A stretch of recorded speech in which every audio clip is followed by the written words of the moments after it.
Hey, good morning, everyone. The time is now 9 a.m. Call this meeting to order. Dallas, could you call the roll? Mr. Pettit. Here. Mr. Thayer. Here. Mr. Richardson. Here. Okay. Pastor Miller, if you could give us our invocation and lead us in the pledge. Let's pray. Almighty God, we praise you as a giver of all good things like this country, this county, our family, our friends, and faith. We thank you for this day. Let us rejoice and be glad in it. And may our prayers, actions, and attitudes bring your kingdom here on earth. These things we ask in Christ's name. Amen. I pledge allegiance to the flag of the United States of America and to the republic for which it stands, one nation, under God, indivisible, with liberty and justice for all. Thank you, Roger. Alrighty, the next item we have up is the approval of the agenda. I move that we approve the agenda with one change, and that is to add under action items number 5, the Morgan County Community College support letter. Second. Okay, we have a motion and a second for approval of the agenda with an addition to action items. All in favor say aye. Aye. Aye. Motion carries. Next item is the consent agenda. Mr. Chairman, I move that we approve the consent agenda as presented. I'll second. Okay, we have a motion and a second to approve the consent agenda. All in favor say aye. Aye. Aye. Okay. Elected officials, department head, staff reports.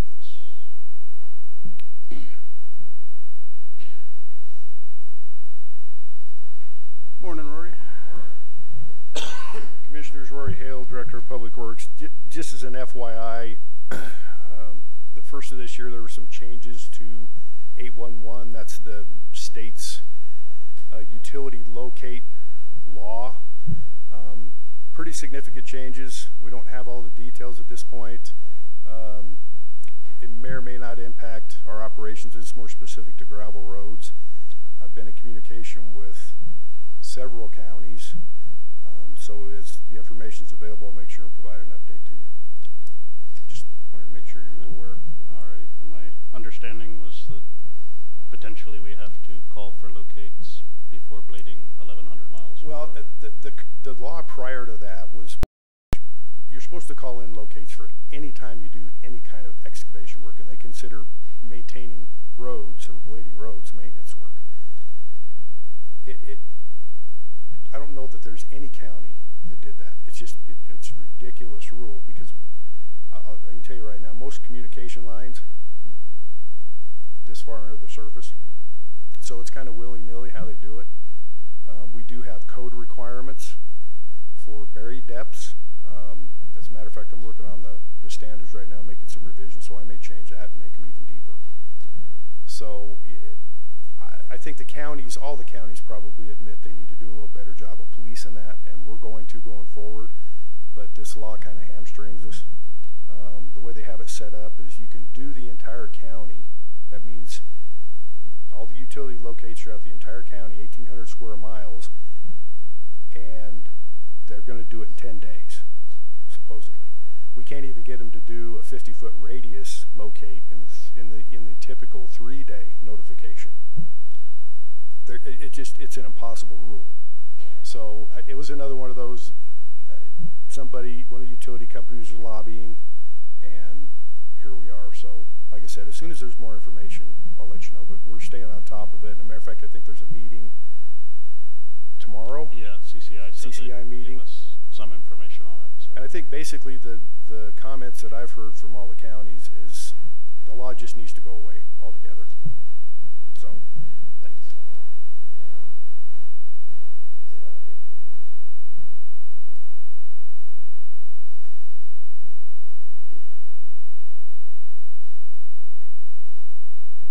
Christina.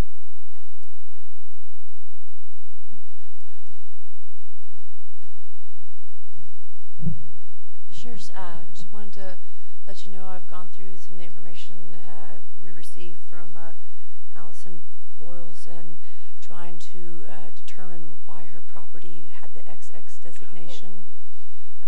It appears that there was a lot split that was done sometime in history that created a nonconformity, and that may be the reason for the XX.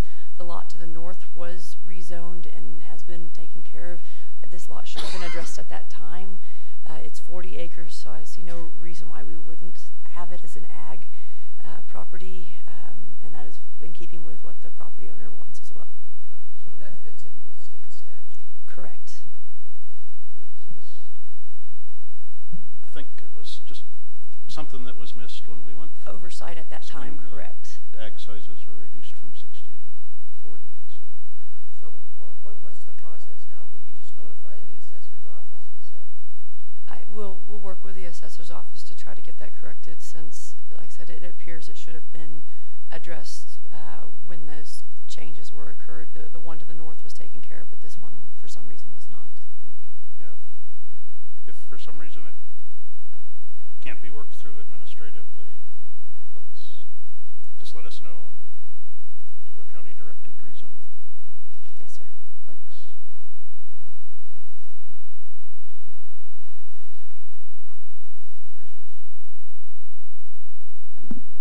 Commissioners, I have an update too as far as the budget and the county budget officer responsibility that I have.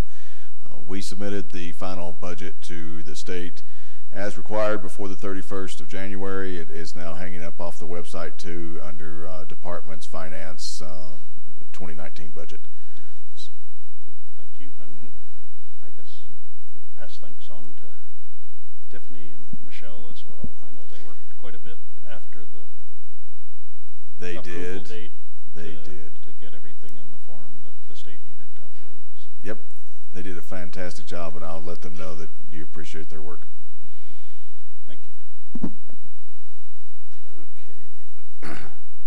Next item we have are citizen comments. If anybody's got any comments for us that isn't an item that'll be covered later on the agenda, I'd invite those now. Seeing none, we'll move on to discussion. First item we had was update on review of a pretrial services RFP. Absolutely. I'll take a stab at this. I may defer to Bart and the sheriff too a little bit if they want to jump in. But late last year, we started taking a look at what pretrial services might help with reducing cost and crowding in the jail. And so one of the ways to do that is send out an RFP for services. We kind of delayed that until the sheriff got in, new sheriff got in and got his feet under him and want to make sure he was okay with it too. And we've had some initial discussions that in theory we are in favor of pretrial services going out to RFP. We're going to take the current draft that we have and not only have the sheriff's office team take a look at it, the county attorney's also going to look at it again. I'll look at it, and then we'll have the DA also take a look at it, and then we'll submit it. It'll be a fairly long process depending on the cost, the initial cost of it, and the savings offset. We may or may not be able to start that in 19, but our target date right now would be either late fall or early 2020 to get that going. Bart, Sheriff Norton, anything else you guys want to add?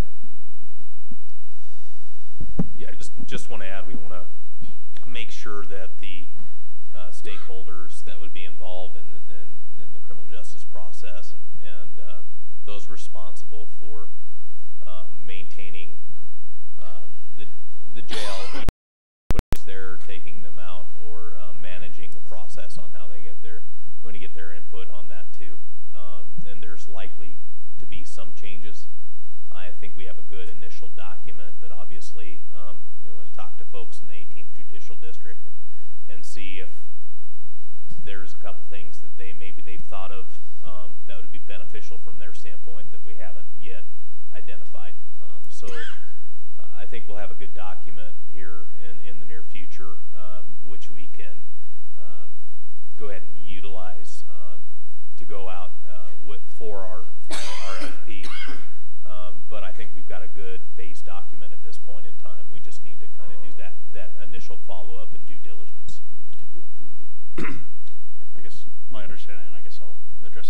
to Tim is that there are a lot of the larger counties that do pretrial internally. And Yes, sir. this is an opportunity for smaller counties to contract that out in a way that relieves pressure on our jail capacity. Absolutely correct. And keeps people that probably shouldn't be in jail, or at least allows them to continue to have a livelihood. And Yes, that's one of the reasons.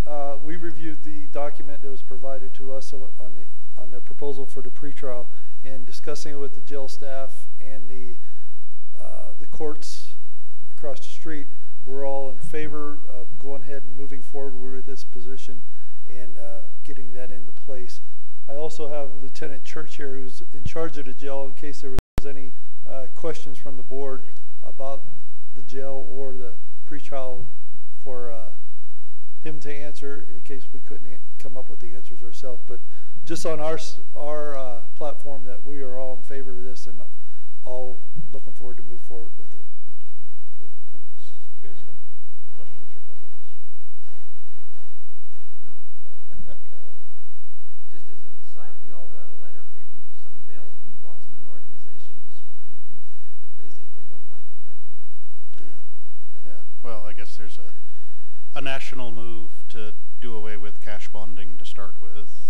So there's kind of some overhead there, and that's an entire industry, so I'm not surprised that bail bondsmen don't like the idea. But like I said, if we can do something that keeps families together, keeps people in their jobs while they're waiting trial, rather than sitting in jail, that's good. And obviously our jail capacity has been an issue. If this gives us an opportunity, a few years more on the current jail with what we've got while we plan for the future, that's a good thing. Lieutenant Church, I know you haven't been over here a lot. Do appreciate what you do. I know that jail is probably one of the at least riskiest places in terms of legal risk on the county, and just the fact that we have had little or no issues come out of government for the last few years speaks volumes for what you and your crew do over there. So I thank you. Yeah. And commissioners, to follow on with that, there will be a briefing on the jail study that was done last year also. That'll be next meeting, February 27th. I think Lieutenant Church and his team will come over, and the sheriff and the undersheriff will be here too for that. So we're not quite yet done with the jail, but we're working on it. Okay. And I know we've got a statutory requirement to do a walkthrough as commissioners of the jail once a year. So maybe at the next meeting we can set up a time to do that after we've gotten the study in our hands, so we know what we're looking at. Alrighty. Next item we've got is review of the draft BoCC 2020 budget guidance.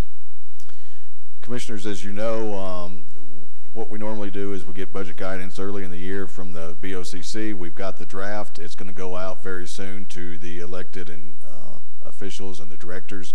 We'll get back comments on that, and hopefully have everything wrapped up if you want to make any changes to your guidelines for an approval on the 27th of February. Okay, thanks. Any comments? No. Okay, thanks. And then the next was our project plan for the facilities review. Commissioners, as you know, part of the overall priorities and strategic direction is to take care of our resources, our buildings, our people.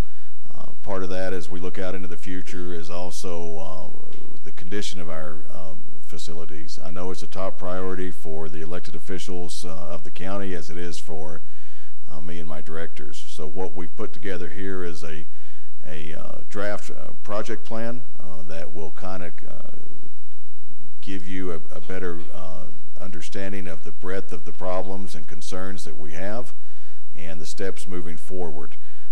Our next, one of the major pieces of this will be a facilities condition assessment. What do our current buildings look like? When are we going to have to do major roof updates?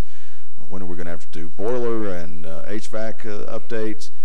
What's our electrical look like? And then figure out what the cost of those is going to be so we can get into the capital funding. The second major piece of that is the space utility. If we're going to double in population in the next 20 years, you know, we're going to need a lot more staff than we currently have buildings for. Does it make more sense to build new buildings, keep our eyes open for current purchases down the road? We have gone down the route where we're starting to put staff in modular buildings, which are not as long-term and cost-effective, in my opinion, as some other alternatives. We've got to take a look at that. We've got a shop that was built, a road and bridge shop that was built in the 30s that is way past its useful life and has some concerns with being able to service and take care of our folks in the future. All that will be a part of that also. What I want to do is also wrap this into a total facilities master plan or facility strategic plan that takes a look not only at the current condition of our facilities and our current staffing and placement, but what we're going to need in the next 0 to 3 years will be one time frame, and then 4 to 20 years what we need is thinking about. Because if we've got to go out and find ways to finance a new campus someplace, we've got to start thinking about what that will look like.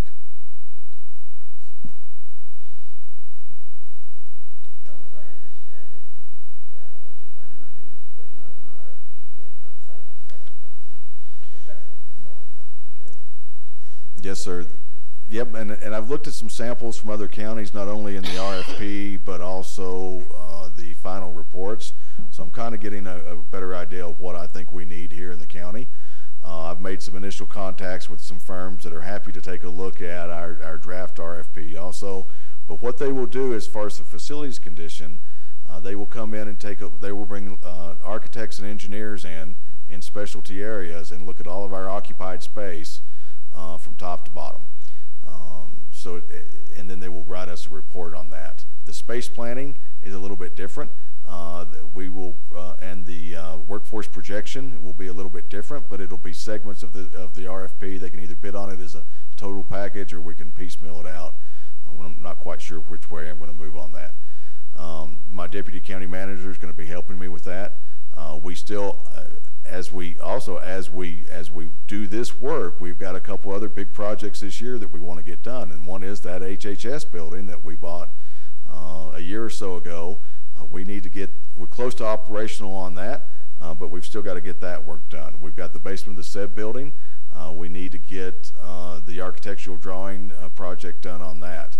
So we're not stopping all progress as we do the longer term planning, short and long term planning.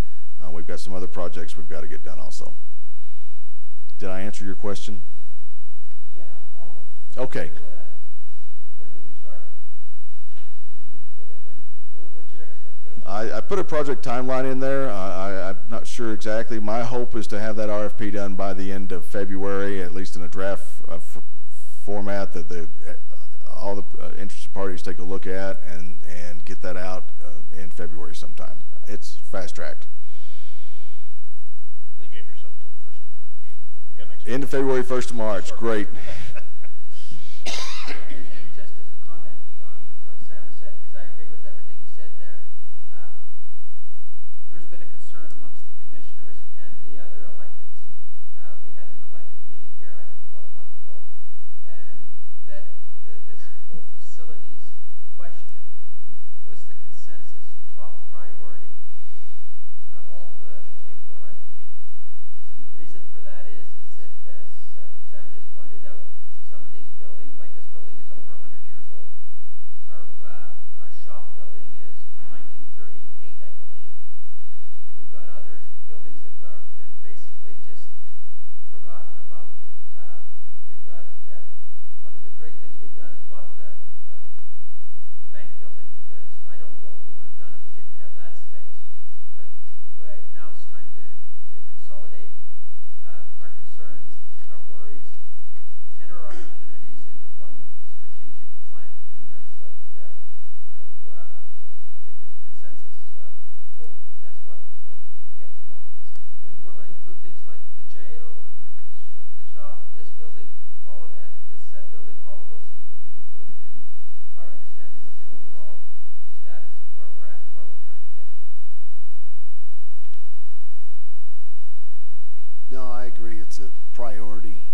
that we need to get it done and figure out the surprises that we think that are out there and what we're going to do with. So I think it's important that this gets done so we can start planning now. The other piece of it is the economics, finance, all of those kind of things. So there, and each one of these issues takes time. So that report is of paramount importance, at least to me. Okay. Yeah, I appreciate the fact that you led off with a review of the Fairgrounds Master Plan as part of this as well, because that is something that's lingered, and like I said, it's got a really tremendous end state, but it was developed in a way that the major amount of investment was the first step, and we just can't get over that mountain right now. So, and then the space requirements for the future, and I was happy to see the other electeds kind of lean into this as well, because they are the ones that can best determine what their personnel needs are going to be. And it's not as simple as saying population doubles, so we need to double our staff. I know there's lots of efficiencies along the way that can be gained, but knowing what we're shooting for 10 to 20 years from now is really the financing timeline. So that's what, I mean, to build something that's too small at the end is, you know, kind of a foot shot. So appreciate the deep look on this one. So, alrighty. Okay. You know, commissioners, I use the duct tape philosophy quite a bit. You know, we've put duct tape on our facilities for quite a while, and I think it's time to really look at peeling that back. And this study will peel that back and tell us what we've really got. You know, how bad is that crack? You know, I could stick another piece of duct tape over it, but I don't think that's the right answer anymore. Our hope is that that side of the building falls in while we're here. Yes, and your offices are fine. I understand that. Yeah, I gotcha. And I just realized I did neglect to ask for any public comment on the discussion items. So if anybody has any, thank you. Marlene Groves, Ridge Road. I think this is great to look at this. When you, or the prior board or whatever, bought the bank building the last time, this was one of the sort of more broad concerns of citizens saying, yeah, but wait, what's the whole plan? I'm happy that it's also addressing or looking into, you know, the shop facilities and things like that, because it's not just this building here. However, with this building, I hope we are also looking into the historical component and making sure that we're not, you know, under addressing, you know, that. So this feels better, this planning move, than rushing to buy a building to say it's going to solve our problems and then, you know, not knowing. Now, with that said, the 0 to 3 year seems like a shallow pool of looking. And that might, if we're looking, you know, sending out the RFP and asking people solve our little short-term problems, that might really be short. That feels like what we did with the purchase of the bank building. I do like the longer approach because we can't keep doing this every 2 or 3 years. So that's my input. Thank you.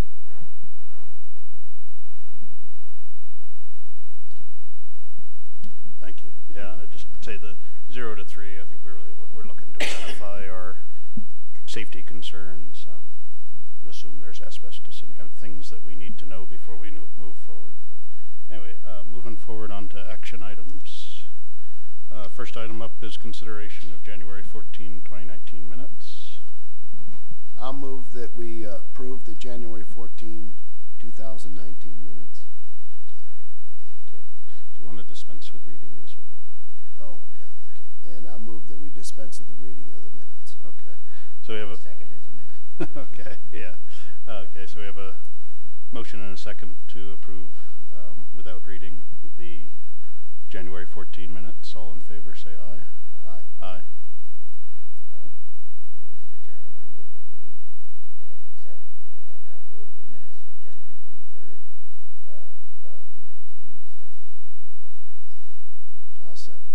Okay, we have a motion and a second regarding the January 23rd minutes. All in favor, say aye. Aye. Aye. Okay. Any public comment on the minutes? didn't think so. Okay, next item we have up is an additional appointment to the Elbert County Fair Board. I'll move that we consider the appointment of Vicki Whitman to the Elbert County Fair Board. Second. Okay. So I have a motion and a second to appoint Vicki Whitman to the Elbert County Fair Board for 2019. Any discussion? I know, Sam, this one was kind of a late ad. Yes, sir. This was a late ad that was a oversight on the nomination process to get that. It actually just rolled over to the others page when they submitted it to us, so it didn't come through. So I got a call from the chairman of the fair board asking if we could add this last person, which was their original intent all the time. It just didn't come through that paperwork. Page didn't get transmitted? Okay. Yep. Thanks. Okay, any public comment on? Nope, okay. Okay, we have a motion and a second to appoint Vicki Whitman to the Fair Board. All in favor say aye. Aye. Aye. Okay, next we have is approval of the 2018 Highway Users Tax Fund State Report.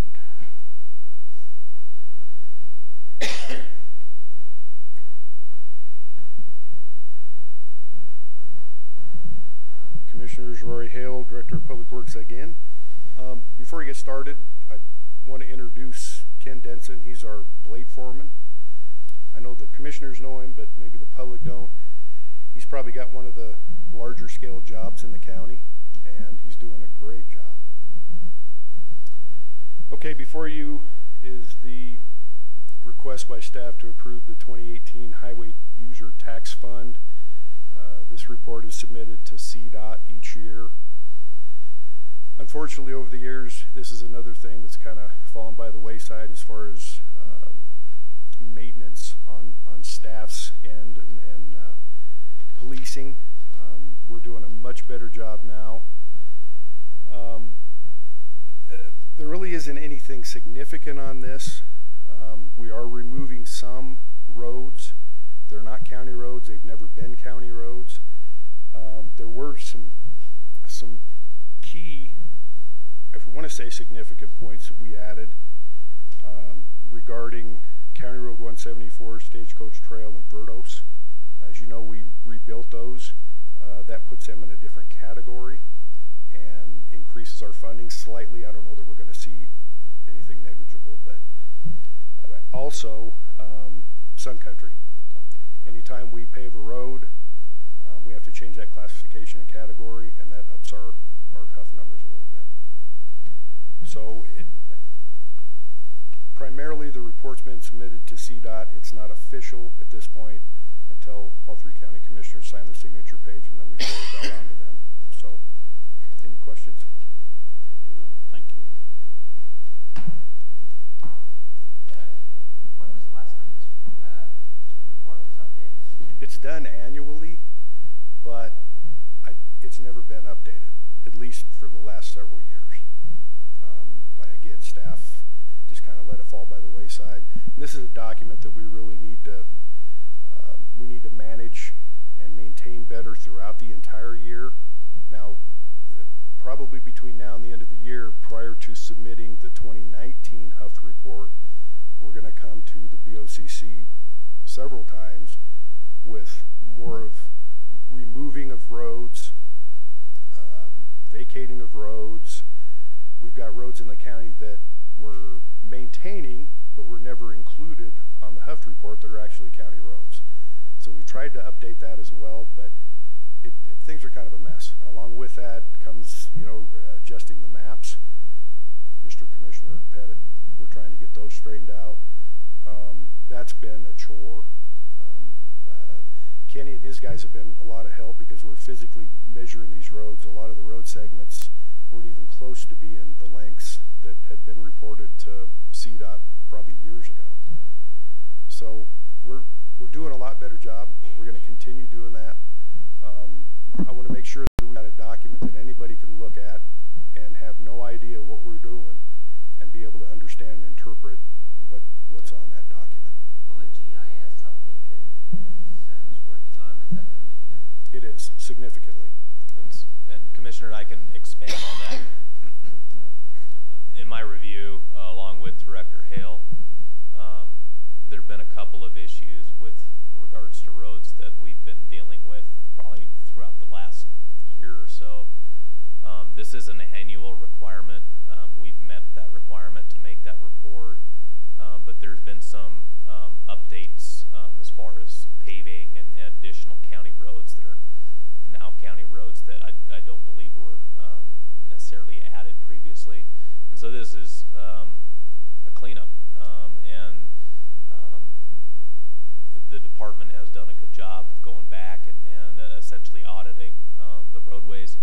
There are certain things that probably need to be added or changed or perhaps amended in other ways, and we'll continue to make this more and more accurate, and that's only going to assist the county as far as GIS maps, other maps, and understanding what the resources as far as county roadways are. Right.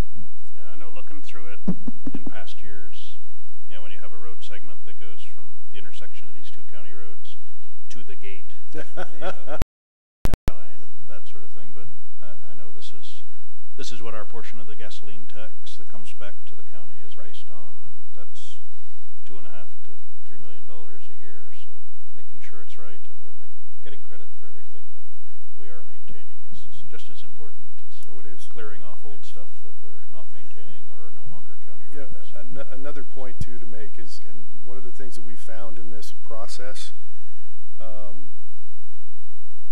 there are several roads throughout the county that were never formally, that are actually county roads, but they were never formally accepted by the BoCC.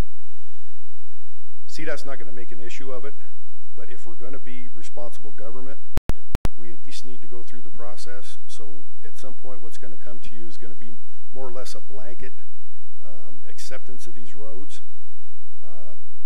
I think that's important that we at least go through the process, and we've got roads that were the county started maintaining back in the 70s, 80s, even beyond that, that just never got accepted.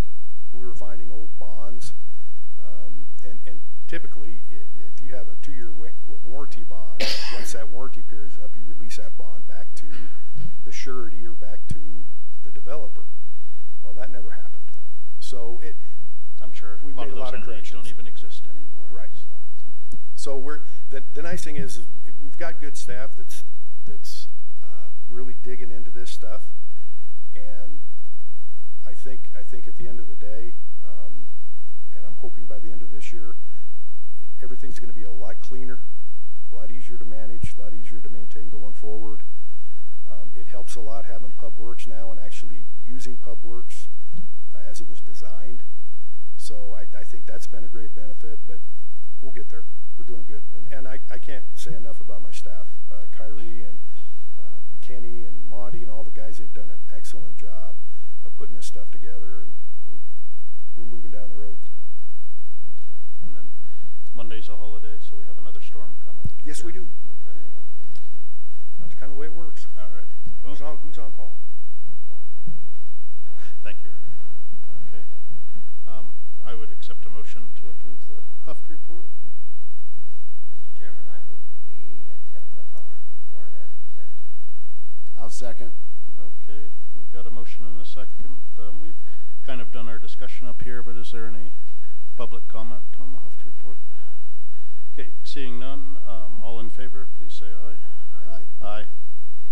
Okay, and then the last item we had was the addition, the Morgan County Community College support letter. I'll move that we approve the Morgan County Community College support letter. Second. Alrighty, I have a motion and a second. Discussion. Sam, you had some background on this? Just some background, and I apologize for the late addition to the agenda, but we're trying to support Morgan County College. Apparently there is money that is set aside by the Colorado Opportunity Scholarship Initiative. Each county gets an allocation. That's been unclaimed in the county the past 3 years that we know of. Not sure if it was, and it's a fairly new initiative, so it may have never been claimed. Morgan County Community College reached out to us and asked us if we would be willing to let them match dollar for dollar that allocation and award it to Elbert County's citizens that would qualify for scholarships to community college.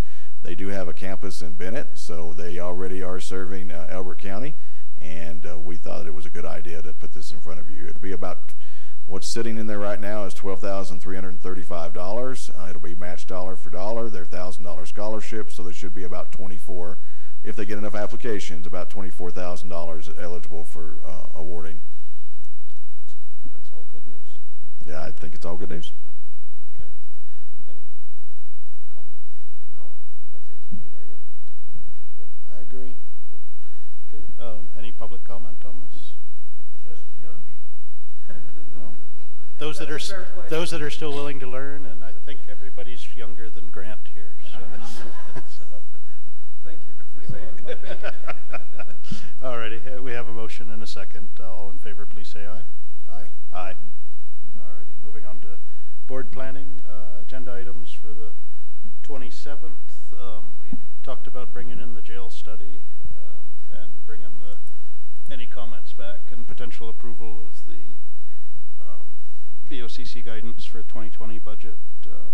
Have any other items that we expect? Yeah, we will have, of course, today's the minutes, but we also have a special event permit for Elizabeth Stampede. It'll be coming before you as well. Okay, thank you.